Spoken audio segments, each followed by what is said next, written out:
यावेळी उष्णतेने विक्रम मोडला आहे. नेमकी यामागची मुख्य वैज्ञानिक कारणे काय आहेत? लक्षात घ्या की यावर्षीचा आपल्याला उन्हाळा बघितला तर देशभरातल्या जगभरातले महत्वाची शहरं या देशातील ठरलेली आहेत. तर राज्यात देखील आपल्याकडचा जो विदर्भातला काही भाग आहे हा कमालीचा तापला हे लक्षात आलं असेल. यामागचे कारण पाहताना जी शीतवेव निर्माण होताना जी कारणं बघितली गेलेली तर लक्षात द्या की साधारणतः फेब्रुवारी मार्च महिन्यामध्ये आपल्याला हवा तसा उन्हाळा जाणवला नाही. मधल्या काळात अनेक वेळेस गारपीट झाली त्यामुळे हीट आपल्याला जी काही पेनिट्रेट झाली नाही. परंतु एप्रिल जसं 15 तारखेच्या पुढे सरकलो आपण की त्यावेळेस वातावरणाची आर्द्रता कमी झाली. जे वेस्टर्न डिस्टर्बन्सेस आपल्याकडे पश्चिम विक्षोभी वारे होते ते देखील शुष्क झाले आणि दोन उच्च दाबाचे क्षेत्र निर्माण झाले आपल्या बंगालच्या सागरावरती आणि अरबी समुद्रावरती. त्याचा परिणाम असा झाला की त्या ठिकाणी आपल्या पठारी प्रदेश जो भागाचा आहे या ठिकाणी बऱ्यापैकी हीट डोम किंवा उष्णतेचा असा स्तर आपल्या संपूर्ण देशावरती निर्माण झाला आणि त्यामुळे अनेक ठिकाणी जे आहेत शहरं जे आहेत ही कमालीच तापली असं बघितलं गेलेलं आहे. ह्याचा जो काही इम्पॅक्ट बघताना दुसरे काही पॅरामीटर बघणं देखील आवश्यक आहे. इंडियन ओशनला आता पॉझिटिव्ह होतोय तो देखील आपल्याकडचा जो मादागास्करचा एरिया जो आहे तो देखील तापवतोय. ही चांगली बाजू असली जी मान्सून करता आवश्यक असते. परंतु मान्सूनचा एकूण आगमनाचा विचार केला गेला तर आपल्याकडे ला निना अल्निनो जे क्षेत्र बघितलं जातं ते ठिकाण जे आहे ते आपल्याला बघतो आपण प्रशांत महासागरावरती. प्रशांत महासागरावरचं जे विषुवत्ता आहे त्या विषुवत्ताचं 3.4 क्षेत्र जे आहे त्या भागातलं तापमान हे साधारणतः मोजलं जातं आणि त्या तापमानामध्ये जर सरासरी एवढं तापमान असेल तर ती परिस्थिती न्यूट्रल आहे सांगितलं जाते.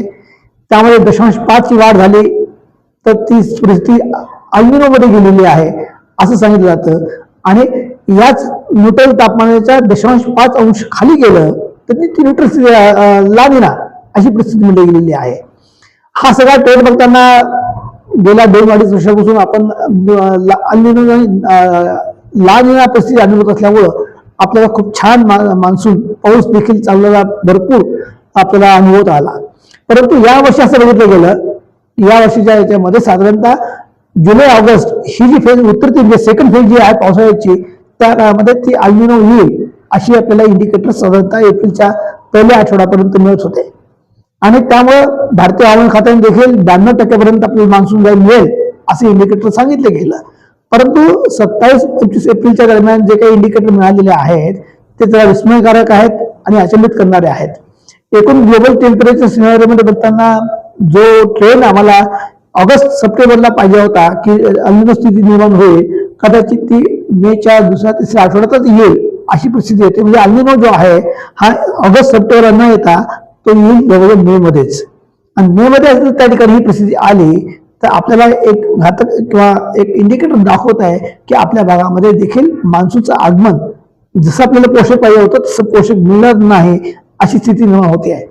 त्याच वेळेस सुपर अल्निनो म्हणजे काय तर हा जो इंडिकेटर होतो की अल्निनो जे आहे ह्यात अजून कमालीची वाढ झाली तर ती एक इंडिकेटर आहे सुपर अल्निनोची आपल्याला दाखवतोय तो ट्रेंड देखील दाखवतोय.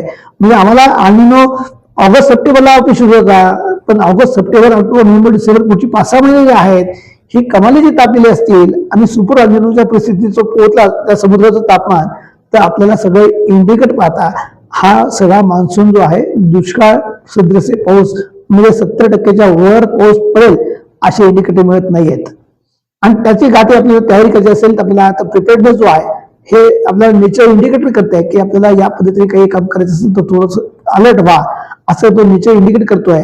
आणि त्याच वेळेस आपल्याकडे पाऊस तर कमी आहेच आहे त्याचा परिणाम आपल्याकडच्या आगामी हिवाळ्यावरती देखील असेल आणि ऑक्टोबर नोव्हेंबर डिसेंबर पर्यंत या ठिकाणी आमचा जर सुपर अल्निनो राहिला तर आपल्याकडे येणारी थंडी देखील कमी असणार आहे. याचा आपल्याला एकूण अनुभव करता आमच्याकडे पीक पद्धतीमध्ये आपल्याला काही आवश्यक बदल घ्यावे लागतील. कमी पाण्याचे पीक घ्यावं आपल्याला चांगले क्रम होईल आणि पुढचे काही दिवस नागरिकांनी देखील स्वतःची या उष्णतेपासून सुरक्षितता घेणे हे देखील महत्वाचं ठरेल. बरं मागील काही दिवसांमध्ये उष्णतेची आकडेवारी 42-43 पर्यंत गेली आहे. हीच आकडेवारी 55 पर्यंत सुद्धा जाईल असं काही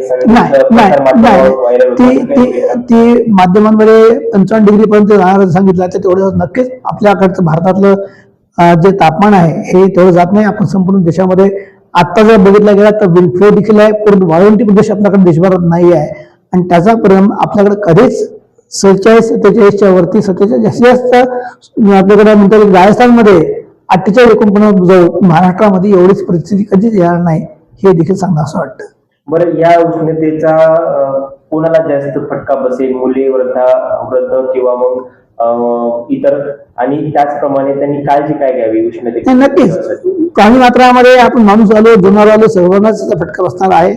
पाणी जास्त पिणे आवश्यक आहे. दुपारच्या काळामधला आपण जो काही काम वर्क कल्चर कसं आहे, मुलं असतील किंवा पालक असतील किंवा मग वृद्ध असतील, काम काय करत आहोत आणि त्याच्यावरती आपल्याला कुठल्या टेम्परेचरला आपण काम करत आहोत त्याच्यावर डिपेंड करते की तुम्हाला काय होणारा त्रास आहे. त्याच्याकरता बेटर आहे आपण इंडोरमध्ये काम करत असतो नक्कीच सुरक्षित राहू शकतो. आणि उन्हापासून आपल्याला जर कामच करत असेल तर बेसिकली सुती कपडे आणि डोक्याला रुमाल, पांढरा रुमाल आपण किंवा टोपी आणि छत्री जर देऊन गेलात तर त्या ठिकाणी आपलं काम करते. मॅक्सिमम जर शक्य असेल तर 10 ते 4 या दरम्यान जी पीक आवर म्हणतो आपण की तापमानाची जास्त असतात त्या काळात आपण काम न केलेलं बरं आणि आपली महत्वाची सुरक्षितता ही आपणच ठेवणं आवश्यक आहे.